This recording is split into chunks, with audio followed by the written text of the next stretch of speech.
अपनी प्रेगनेंसी को एंजॉय कर रहे होंगे। तो आज की वीडियो में मैं आपको बताने वाली हूँ कि थर्ड ट्राइमेस्टर क्या होता है और सारी चीज़ें थर्ड ट्राइमेस्टर के बारे में मैं आज की वीडियो में आपको डिटेल में बताऊंगी। इससे पहले की वीडियो में मैंने आपको first trimester of pregnancy and second trimester of pregnancy के बारे में बता चुकी हूँ और आज की वीडियो होने वाली है स्पेशली थर्ड ट्राइमेस्टर के बारे में। तो थर्ड ट्राइमेस्टर में एक वुमेन को क्या क्या प्रॉब्लम फेस करनी पड़ती है, उसकी बॉडी चेंजेस क्या क्या आते हैं, तो इन सब चीज़ों के बारे में मैं डिटेल में आज आपको बताऊंगी।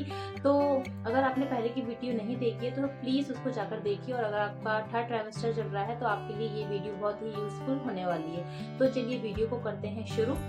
तो फ्रेंड्स, अब आप एंट्री कर चुके हो अपने थर्ड ट्राइमेस्टर में। सेकंड ट्राइमेस्टर में जो आपके बेबी का वेट होता है वो सेकंड ट्राइमेस्टर के एंड तक 900 to 1 kg तक पहुंच जाता है और जब थर्ड ट्राइमेस्टर आपका होता है तो थर्ड ट्राइमेस्टर के एंड तक आपके बेबी का वेट 2.5 kg to 3 kg तक पहुंच जाता है। बट अगर इससे थोड़ा बहुत ऊपर नीचे होता है सो इट्स नॉर्मल, आपको टेंशन कुछ नहीं लेना है इसमें, ये बिल्कुल नॉर्मल होता है। बट अगर ज़्यादा ही कम होता है तो आप अपनी डाइट में कुछ सुधार करके आप अपने बेबी के वेट को इंक्रीज कर सकते हैं।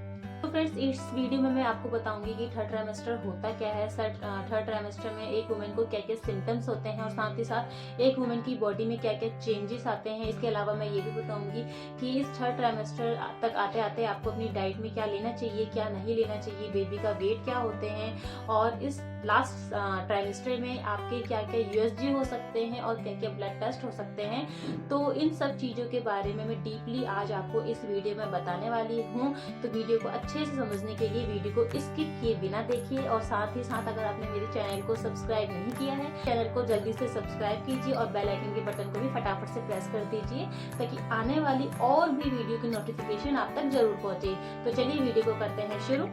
बात करेंगे कि थर्ड ट्राइमेस्टर होता क्या है और थर्ड ट्राइमेस्टर में कितने वीक्स होते हैं। तो फ्रेंड्स, यहाँ मैं आपको बता देती हूँ कि थर्ड ट्राइमेस्टर हमारी प्रेगनेंसी का जो लास्ट होता है, लास्ट स्टेज होती है, यानी कि लास्ट के 3 महीने को हम थर्ड ट्राइमेस्टर ऑफ प्रेगनेंसी कहते हैं and it is the last stage of the 3 stages of pregnancy. तो अगर आपको इसमें कोई भी दिक्कत आती है या कुछ भी चेंजेस अपनी बॉडी में लगते हैं तो अपने छोटे छोटे चेंजेस को क्या है नोटिस करना है, क्योंकि कई बार ऐसा होता है कि ये छोटे छोटे चेंजेस, छोटे छोटे सिम्टम्स क्या होते हैं, नॉर्मल होते हैं बट कभी कभी ये नोटिसेबल होते हैं कि हमें नोटिस करना पड़ता है और अगर कोई दिक्कत होती है तो हमें इसके बारे में डॉक्टर से भी डिस्कस करना होता है। ट्राइमेस्टर को हम काउंट करते हैं 28 वीक्स टू 40 वीक्स, यानी कि 28 वीक्स से 40 वीक्स तक हमारे थर्ड ट्राइमेस्टर को ही काउंट करते हैं। So in the third trimester of pregnancy your baby will grow and develop continuously and इसी थर्ड ट्राइमेस्टर में आपका बेबी कई पोजीशंस चेंज करता है एंड डिलीवरी के कुछ वीक्स पहले यानी कि 36 वीक्स टू 40 वीक्स वो एक फिक्स पोजीशन ले लेता है डिलीवरी के लिए। जैसे कि फर्स्ट ट्राइमेस्टर एक वुमेन के लिए स्पेशल भी होते हैं एंड रिस्की वाले से ही थर्ड ट्राइमेस्टर भी एक वुमेन के लिए स्पेशल होता है और रिस्की वाला भी होता है, तो इसमें भी काफ़ी संभल कर आपको रहना चाहिए। सो फ्रेंड्स, कई बार ऐसा होता है कि लास्ट ट्राइमेस्टर में कुछ इश्यूज ऐसे हो जाते हैं, कुछ ऐसे इश्यूज हो जाते हैं जिसकी वजह से हमें इमरजेंसी में हॉस्पिटल में एडमिट होना पड़ता है अपनी डिलीवरी को कराने के लिए।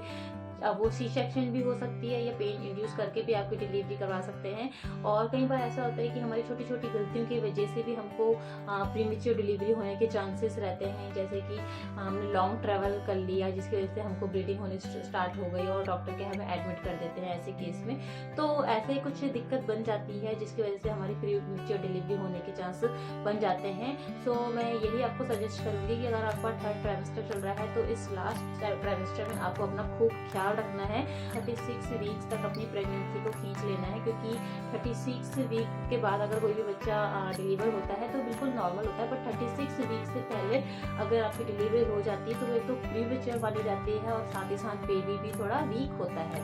तो अब हम बात करेंगे कि थर्ड ट्राइमेस्टर में एक प्रेग्नेंट वुमेन को क्या क्या सिम्टम्स हुए थे और साथ ही साथ मैं ये भी बताऊंगी कि थर्ड ट्राइमेस्टर में मेरे को क्या क्या सिम्टम्स हुए थे।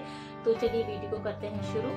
तो फ्रेंड, जैसे कि आपकी डिलीवरी डेट नज़दीक आ रही है और आपको अपने बेबी से मिलने की जो आपकी एक्साइटमेंट है वो और भी ज़्यादा बढ़ती जाती है। अब बात करेंगे कि थर्ड ट्राइमेस्टर में आपको क्या क्या सिम्टम्स फील होते हैं और मुझे क्या क्या हुए थे। तो एक एक करके आज मैं उनको बताना शुरू करती हूँ। तो और यही थर्ड ट्राइमेस्टर होता है कि आपको काफ़ी अनकंफर्टेबल भी फील होता है, स्पेशली 8-9 मंथ में। तो क्योंकि इसमें ऐसा होता है कि आपके बेबी का वेट एंड साइज बहुत ही जल्दी जल्दी इंक्रीज होता है। तो ये नॉर्मल है बिल्कुल भी। अगर आपको अनकंफर्टेबल लग रहा है तो ये बिल्कुल नॉर्मल है, इसमें टेंशन लेने वाली बात कुछ भी नहीं है। तो सबसे पहले हम बात करेंगे कि ब्रेस्ट लीकेज प्रॉब्लम। तो ये बिल्कुल कॉमन प्रॉब्लम है और ये सभी वुमेन्स के साथ होती है। मेरे साथ तो ये सेकंड ट्राइमेस्टर में भी हुई है और थर्ड ट्राइमेस्टर में भी हुई है। तो ये बिल्कुल कॉमन है एंड बिल्कुल नॉर्मल प्रॉब्लम है। इसमें आपको कुछ टेंशन नहीं लेनी कि आपकी लीकेज इतनी ज़्यादा क्यों हो रही है। तो ये बिल्कुल नॉर्मल है, क्योंकि ब्रेस्ट लीकेज इसलिए होती है क्योंकि आपके जो ब्रेस्ट है वो बेबी को फीड कराने के लिए प्रिपेयर हो रहे होते हैं इस टाइम पे। तो ये बिल्कुल नॉर्मल है, इसमें आपको कुछ भी टेंशन नहीं लेनी है।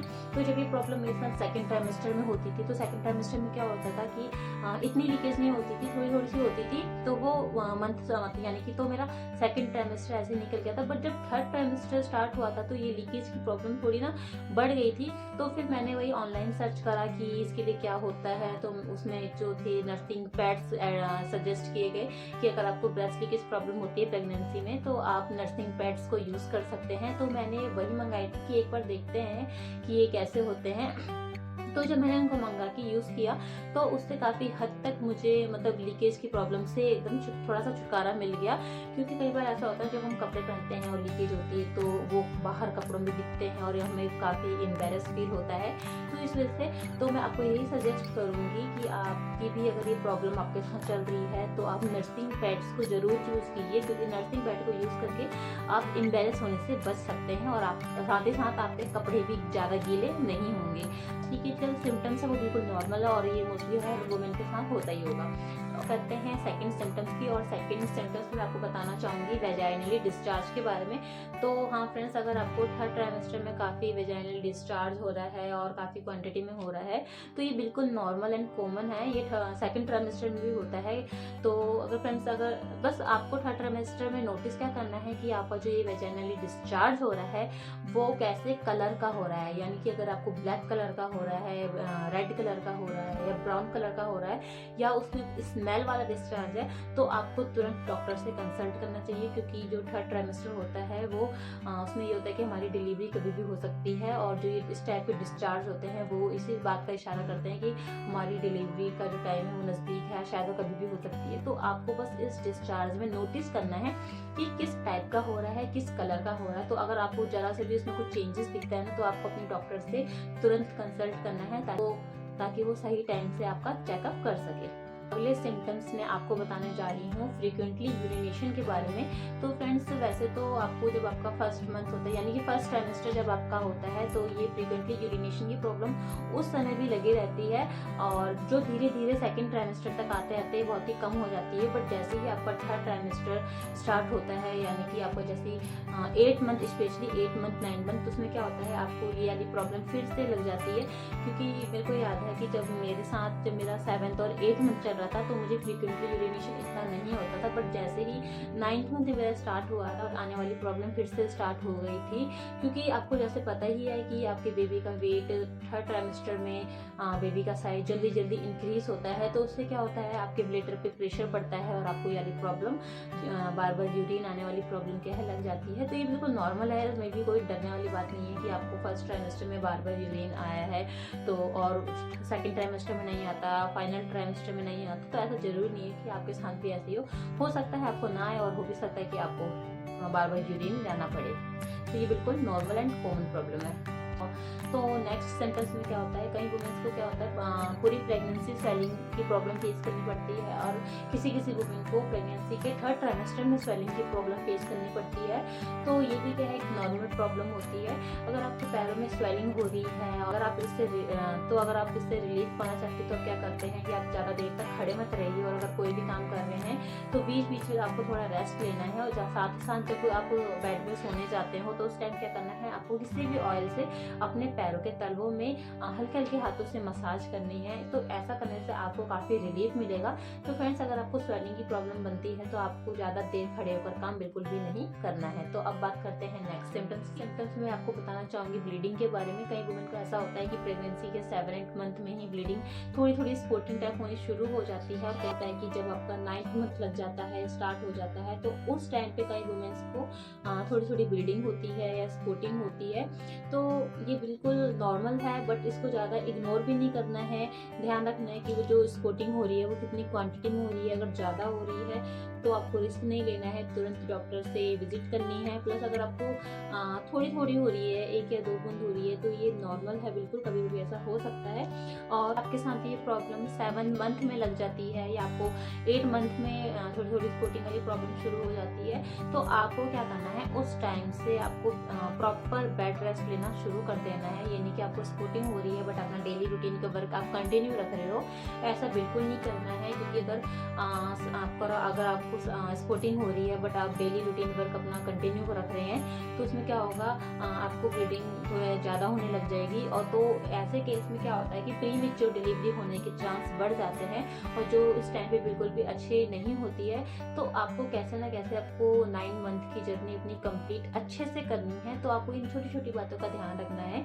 थोड़ी सी ब्लीडिंग हो रही है, मतलब डायरेक्ट स्पॉटिंग हो रही है, एक दिन में 1 बूंद हो रहे हैं, 2 बूंद हो रहे हैं, तो ये बिल्कुल नॉर्मल होता है, ऐसा हो जाता है। तो ऐसा फर्स्ट ट्राइमेस्टर में भी होता है, तो कभी कभी सेकंड ट्राइमेस्टर में भी होता है। बट अगर वही ब्लीडिंग अगर आपको एक दिन में 7-8 बार हो गई, आपको जब भी यूरिन करने जा रहे हो तभी आपको ब्लड आ जा रहा है, तो ऐसा भी ज़्यादा अच्छा नहीं है। आपको डॉक्टर से तुरंत मिलके डॉक्टर से अपना चेकअप करवाना चाहिए। तो फ्रेंड्स, अगर आप अपनी डिलीवरी को 36 वीक्स तक अच्छे से खींच लेते हैं, तो अगर उसके 36 वीक्स के बाद अगर आपकी 37 वीक 38 वीक में डिलीवरी हो भी जाए तो भी कोई दिक्कत नहीं होता है। क्योंकि 36 वीक तक जो आपका बेबी होता है वो अच्छे से डेवलप हो जाता है, उसके सारे ऑर्गन्स बन जाते हैं, तो और वो उसका वेट भी प्रॉपर सही होता है।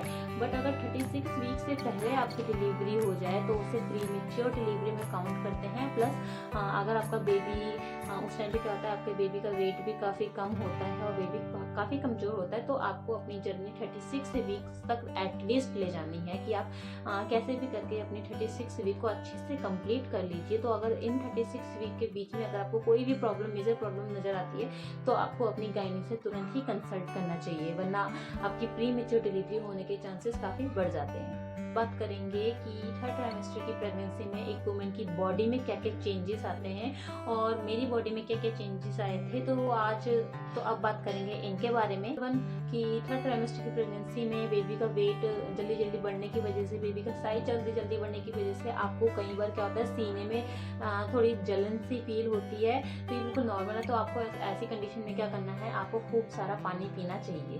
सेकेंड बात, तो सेकंड चेंजेस क्या आता है मैं वो बताऊंगी। तो सेकंड चेंजेस में क्या होते हैं, आपकी जो बॉडी में यानी कि टमी एरिया में जो स्क्रैच होते हैं, यानी कि जो सेकंड ट्राइमेस्टर से आना शुरू हो जाते हैं, बट वो 3rd ट्राइमेस्टर में क्या होते हैं, वो और भी ज़्यादा बढ़ते हैं।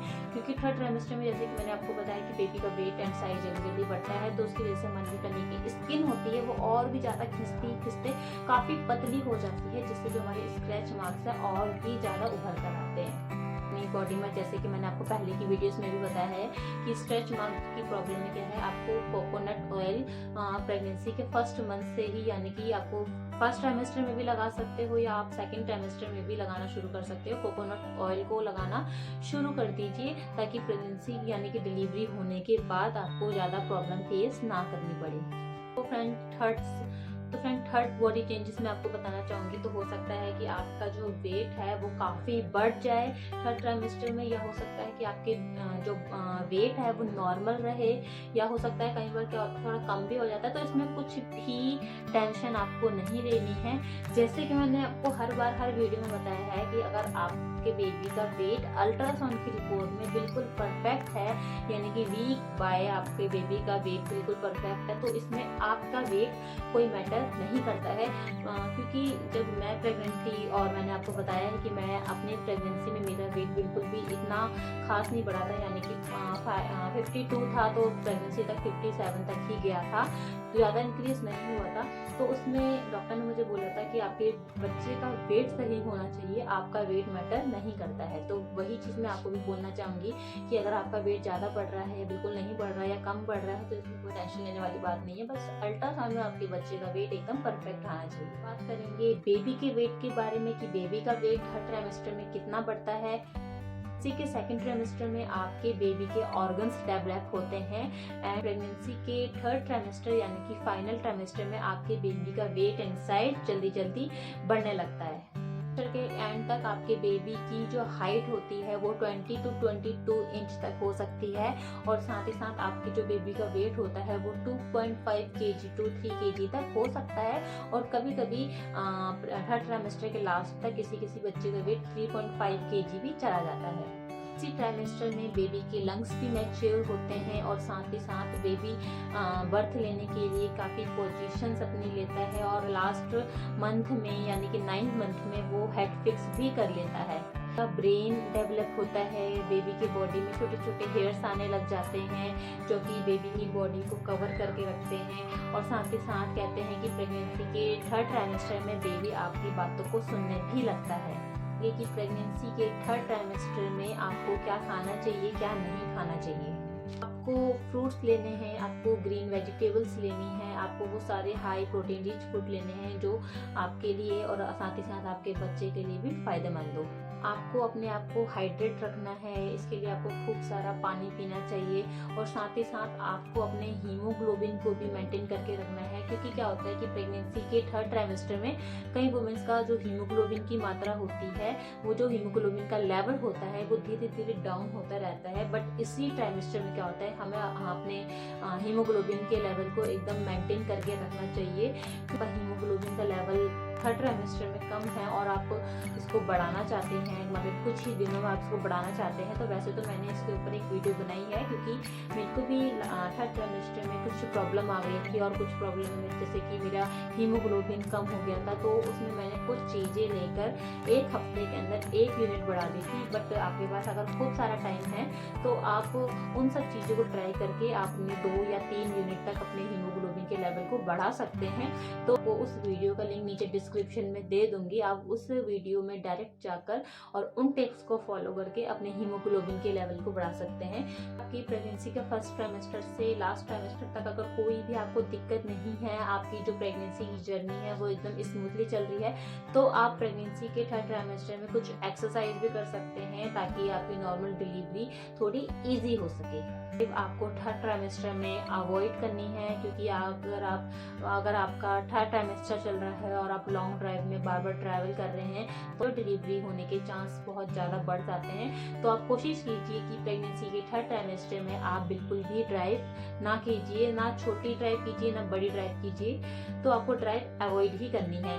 और उसके बाद मैं एक सजेशन और देना चाहूँगी, जब भी आप सोते हैं तो आप ज़्यादा बैक साइड पोजीशन में मत सोइए, यानी कि आप अपनी साइड चेंज कर करके सोइए, यानी कि कभी लेफ्ट साइड सो लिया कभी राइट साइड सो लिया, तो इस तरीके से आप अपनी पोजीशन को साइड बाय साइड चेंज करके आराम कर सकते हैं।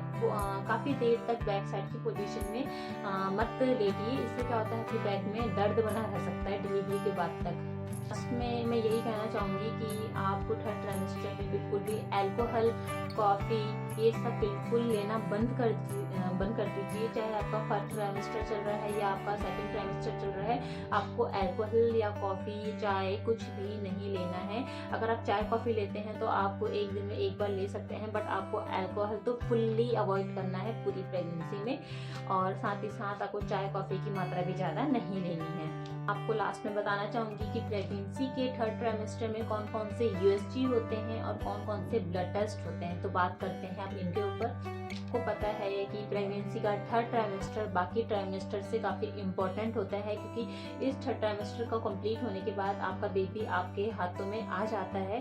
तो प्रेगनेंसी के थर्ड ट्राइमेस्टर में आपकी डॉक्टर डिलीवरी से कुछ दिन पहले या कुछ वीक्स पहले आपके ब्लड टेस्ट करवा सकती है, आपका शुगर टेस्ट करवा सकती है, है। और सीबीसी टेस्ट होते हैं जिसे कंप्लीट ब्लड काउंट टेस्ट कहते हैं, या जो कि हमारे फर्स्ट ट्राइमेस्टर में भी होते हैं, सेकंड ट्राइमेस्टर में भी होते हैं एंड थर्ड ट्राइमेस्टर में भी होते हैं। तो वो सब ब्लड टेस्ट होते हैं। साथ ही साथ डॉक्टर आपका एक यूएसजी कराती है जिसमें आपके बेबी की एफएचआर यानी कि फेटल हार्ट रेट पता चलता है, और साथ ही साथ आपके बच्चे की पोजीशन पता चलती है कि वो सिफेलिक पोजीशन में है या ब्रीच पोजीशन में है।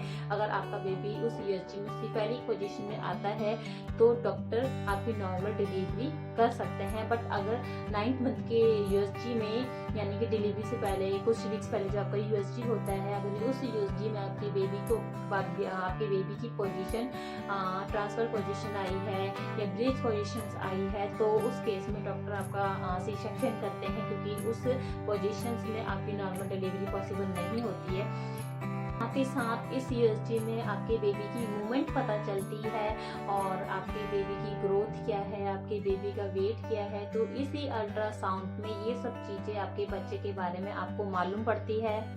मैंने आपको पहले की वीडियो में भी बताया था कि प्रेगनेंसी के थर्ड ट्राइमेस्टर में यानी कि जब मुझे 9 मंथ लग गया था, तो जो मेरे ब्लड टेस्ट हुए थे, जो आप सबके भी होते हैं, आप सबके भी होंगे, तो उसमें क्या होता है, मेरा जो लीवर फंक्शन टेस्ट हुआ था यानी कि एलएफटी टेस्ट हुआ था, उसमें कुछ वैल्यूज़ यानी कि जो एसजीओटी और एसजीपीटी वाली वैल्यूज़ थी वो काफ़ी ज़्यादा आई थी और मेडिसिन से भी कंट्रोल नहीं होती, तो जिसकी वजह से मुझे टाइम से पहले एडमिट कर दिया था और पेन इंड्यूस करके डिलीवरी को कराने के लिए कहा था। बट ज़्यादा पेन बेयर ना करने की वजह से मुझे सी सेक्शन करना पड़ा था। तो ऐसी कुछ प्रॉब्लम्स जो हैं आ जाती हैं, तो इसके लिए हमें अपना जो थर्ड ट्राइमेस्टर में ब्लड टेस्ट डॉक्टर करवाने को बोलते हैं वो हमें ज़रूर करवाने चाहिए, ताकि ये सारी प्रॉब्लम हमें पता चल सके। तो फ्रेंड्स, लास्ट में मैं यही कहूँगी कि अगर आपको मेरी ये वीडियो पसंद आती है और इन्फॉर्मेटिव लगती है और आपको थोड़ी सी भी इस वीडियो को देखकर हेल्प हुई हो, तो प्लीज़ मेरी वीडियो को लाइक एंड शेयर करें। मेरे चैनल में अगर आप पहली बार आए हैं या पहली बार मुझसे जुड़े हैं और मेरे साथ जुड़े रहने के लिए प्लीज़ मेरे चैनल को ज़्यादा से ज़्यादा सब्सक्राइब कीजिए और साथ ही साथ बेल आइकन के बटन को भी प्रेस कीजिए। और भी वीडियो जो भी बनाऊंगी तो उसकी नोटिफिकेशन सबसे पहले आप तक पहुँचे। तो तब तक के लिए आप अपना ध्यान रखिए, अपनी प्रेगनेंसी को एंजॉय कीजिए and thanks for watching my video.